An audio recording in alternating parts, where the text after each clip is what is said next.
Hi guys, welcome to this video. Today we are going to solve question number 6 part A of the 047822 February-March 2023 past paper. The question is, the energy efficiency of an electrical appliance is the percentage of useful energy out compared with the total energy in. An algorithm has been written in pseudocode to calculate the energy efficiency of an appliance. Values for total energy in and useful energy out are input. The efficiency is calculated and output as a percentage. The entry of the number -1 for either value stops the algorithm. Identify the 3 errors in the pseudocode and suggest corrections. Let's analyze the pseudocode of algorithm and find out mistakes, then we shall see their corrections. The loop used in this pseudocode is the post-condition loop starting from line 1 and ending at line 11 where the condition is mentioned to terminate the loop. If you want to have further explanation on types of loops, please watch the video of question 2, part A of this paper series. Now line 2 prints a prompt for user to enter total energy in.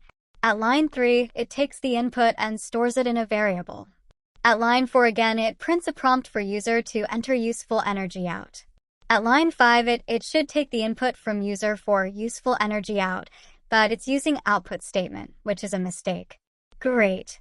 We have identified the first mistake. Well done. Let's move ahead. Line number 6 uses a conditional statement to ensure that the values entered by the user are correct.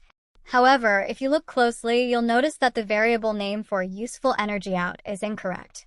It should be useful energy out, but it is written as useful energy, which is another mistake. Great. We've now identified the second mistake in the code.